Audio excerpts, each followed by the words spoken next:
আসসালামু আলাইকুম, সবাইকে পবিত্র মাহে রমজানের শুভেচ্ছা জানিয়ে আজকের ভিডিওটা শুরু করছি।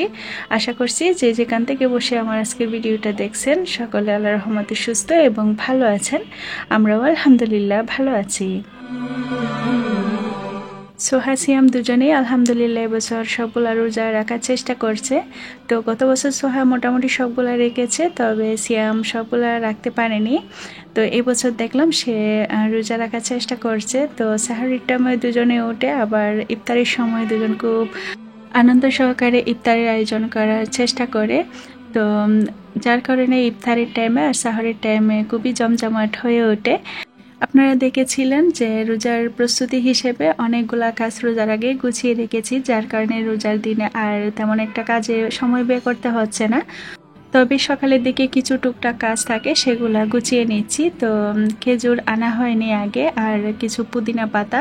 তো অনেকে পুদিনা পাতা খেতে পছন্দ করেন, আবার অনেকেই করেন না। বিভিন্ন জুস বানাতে, আবার বুট মুড়ি দিয়ে খেতে পুদিনা পাতাটা বেশ ভালোই লাগে। আর পুদিনা পাতাটা রোজার দিনে বা এমনিতেও শরীরের জন্য বেশ উপকারী। ছোট ছোট বাচ্চারা দেখবেন রোজা শুরু হলে বড়দের চাইতে তারাই বেশি খুশি হয়, খুব আনন্দ নিয়ে তারা রোজাগুলো রাখার চেষ্টা করে বড়দের সাথে সাথে। আবার কে কয়টা রোজা রেখেছে, কার চাইতে কে বেশি রোজা রেখেছে সেটা বারবার গুনবে। মাকে কয়টা রোজা দিবে, বাবাকে কয়টা রোজা দিবে, বা নিজের জন্য কয়টা রোজা রাখবে। বিষয়টা আমাদের ক্ষেত্রেও হয়েছে। আমরা যখন ছোট ছিলাম তো এইভাবে গুনতাম যে মাকে দিতাম, বাবাকে দিতাম। এখন বিষয়টা সোয়া সিয়ামের মধ্যেও দেখতে পাচ্ছি, দেখে নিজের ছোটবেলার কথাও মনে পড়ে যায়। তো যাই হোক, তাদেরকে খুশি রাখার জন্য আমি আজকে ডাইনিং টেবিলটা একটু নতুনভাবে সাজিয়ে নেওয়ার চেষ্টা করছি। নতুনভাবে বলতে তেমন কিছুই না, হাহামরি জাস্ট এদিক ওদিকে একটু সাজিয়ে নিয়েছি। রোজা শুরু হওয়ার কয়েকদিন আগে থেকেই সোহা জ্ঞান করছিল যে রমজান উপলক্ষে ডাইনিং টেবিলটা একটু নতুনভাবে সাজিয়ে ডেকোরেশন করার জন্য। তো আমি বলেছি এই বছর আর না, ইনশাল্লাহ আগামী বছর চেষ্টা করব। তো সে তো মানতেই চায় না, মন খারাপ করছিল। তো তাকে খুশি করার জন্য ছোট ল্যাম্পটা নিয়ে এসেছি, আর বিশেষ কিছু না, জাস্ট ফুলগুলো একটু চেঞ্জ করেছি অন্য রুম থেকে এনে, আর হচ্ছে ভালোভাবে একটু ক্লিন করে গুছিয়ে নিয়েছি। লবণদানি আর একটু চিনির পাত্র রেখেছি, যেগুলো সাহারির টাইমে সব সময় লাগে। আর তার খুব ইচ্ছে ছিল রমজান মোবারক লেখাটা কিনে একটু জানালার সাথে টাঙিয়ে দেওয়ার জন্য, বা বিভিন্ন লাইট পাওয়া যায় ওগুলা কেনার জন্য, ডেকোরেশনের জন্য। তো অত কিছু আর কেনা হয়নি, এই ছোট ল্যাম্পটা কিনে তাকে খুশি করে ফেলেছি বুঝিয়ে সুজিয়ে।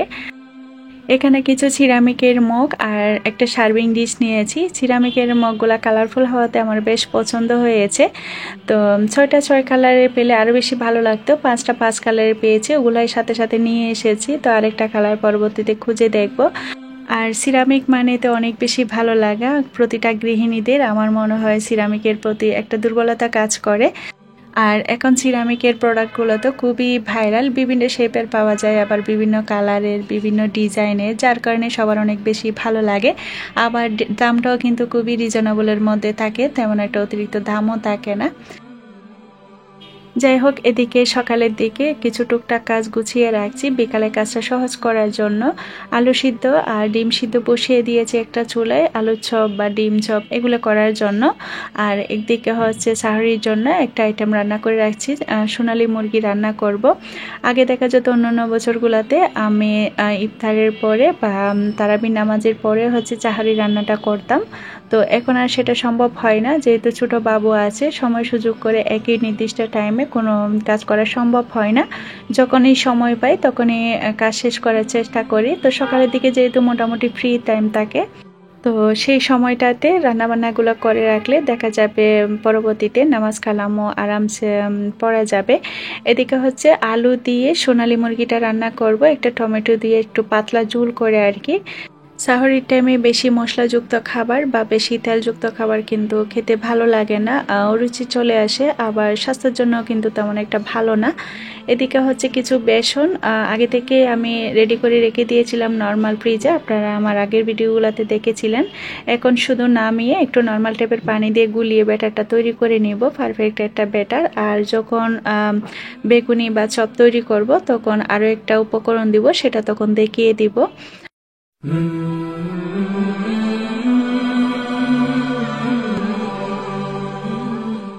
বেগুনির জন্য বেগুন তো অবশ্যই লাগে, আর এত বড় একটা বেগুন দেখা যায় এই বেগুনটা দিয়ে আমাদের এক সপ্তাহ মতো চলে যাবে। তো অর্ধেকটা যতটুকু প্রয়োজন ততটুকু যদি আমি কেটে নিই, তো বাকি অর্ধেকটা যদি এভাবে খোলা অবস্থায় ফ্রিজে রেখেও দিই তাহলে কিন্তু চুপসে যাবে।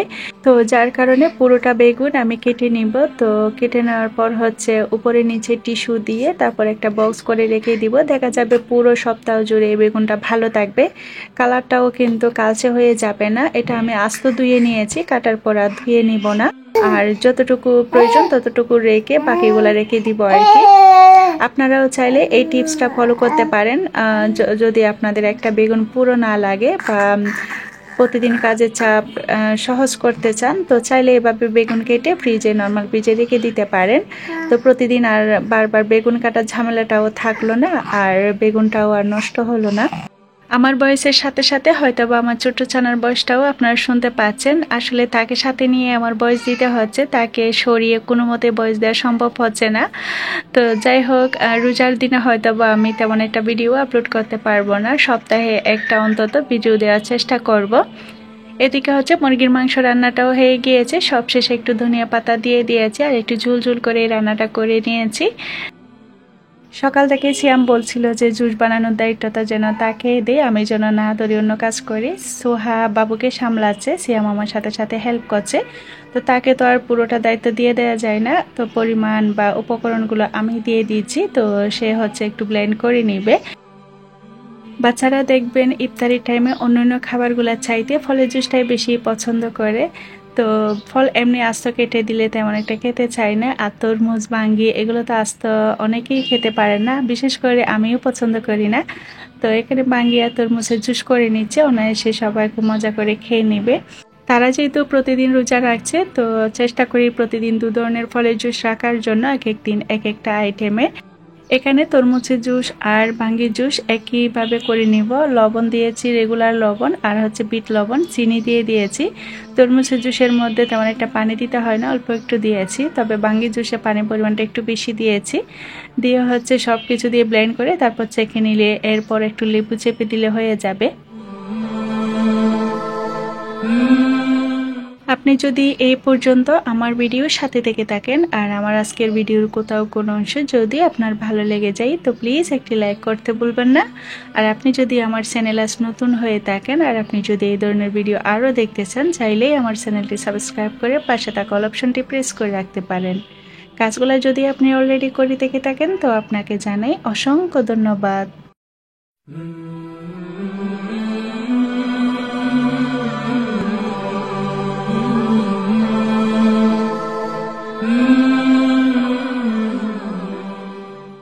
দুই ধরনের জুস রেডি করে রেখে দিব নর্মাল ফ্রিজে, তো ঠান্ডা ঠান্ডা জুস খেতেই ভালো লাগে। এদিকে হচ্ছে এরপরে ছোলা বুট বোনা করে নিব। ছোলা বুট বোনা রেসিপিটা আপনাদের সাথে শেয়ার করছি। এখানে সয়াবিন তেলের মধ্যে পেঁয়াজ দিয়ে দিয়েছি, পেঁয়াজটা একটু ভাজা ভাজা হলে 2টা তেজপাতা আর একটা দারচিনি দিয়েছি, আর সাথে দিয়েছি রসুন বাটা আর আদা বাটা, আর স্বাদ মতো লবণ দিয়েছি, হলুদের গুঁড়া, ধনিয়া জিরার গুঁড়া দিয়ে দিব, আর দিয়ে দিব হচ্ছে ফ্রোজেন করা সে কাঁচামরিচ, যেটা আমি রমজান আসার আগে হচ্ছে ফ্রোজেন করে রেখেছিলাম, ওখান থেকে চটপট একটু দিয়ে দিয়েছি। মশলাটা একটু কষিয়ে নেওয়ার পর দিয়ে দিচ্ছি ছোলাগুলা, সাথে কিছু আলু দিয়ে দিয়েছি, আর দিয়েছি একটা টমেটো। সব কিছু দিয়ে একটু কষিয়ে নিব। কষিয়ে নেওয়ার পর অল্প একটু পানি দিয়ে তারপর ঢাকা দিয়ে পুরোপুরি রান্নাটা করে নিব। অল্প একটু গরম মশলার গুঁড়াও দিয়ে দিব সুন্দর একটা সুঘ্রাণের জন্য।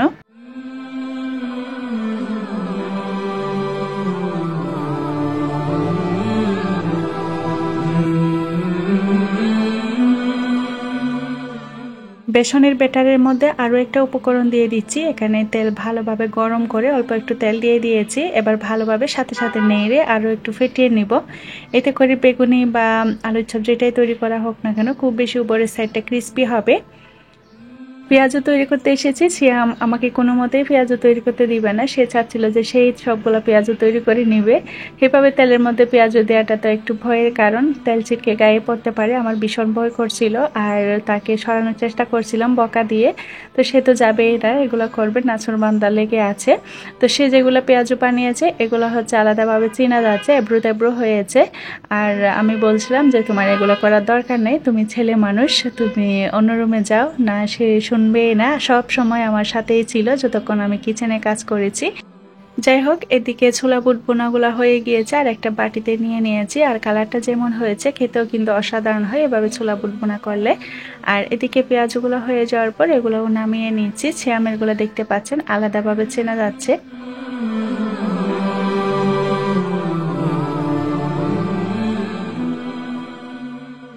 আলুর চপটা সোহা খুব বেশি পছন্দ করে, তো তার জন্য প্রতিদিন আলুর চপটা রাখার চেষ্টা করি। তো মাঝে মধ্যে এইভাবে ডিম দিয়ে করি, আবার মাঝে মধ্যে শুধু আলু ভর্তা দিয়ে করে থাকি।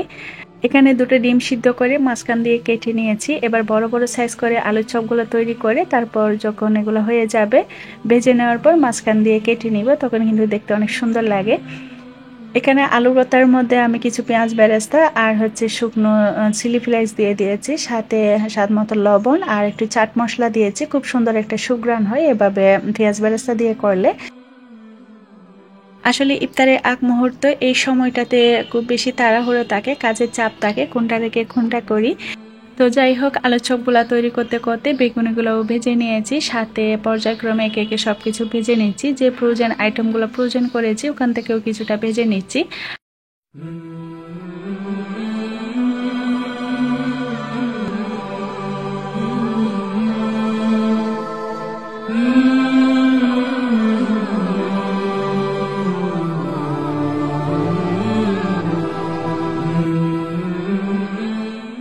এই ছিল আমাদের আজকের ইফতার আয়োজন। আলহামদুলিল্লাহ, এর মাঝে সোয়ার বাবাও চলে এসেছে আর বাবুকে ফাঁকে ঘুম পাড়িয়ে দিয়ে এসেছি। তাকে নিয়ে ইফতার করাটা একটু কষ্টকর হয়ে যায়। বাইরে থেকে তেমন কোনো কিছু কিনে আনা হয় না, চেষ্টা করি সব কিছু বাসায় তৈরি করতে যতটুকু বাড়ি সম্ভব আর কি। সোহা আর আমি হালিমটা খুব বেশি পছন্দ করি, তো যার কারণে সোয়ার বাবা আসার পথে হালিমা জিলাপিটা সবসময় আনার চেষ্টা করে।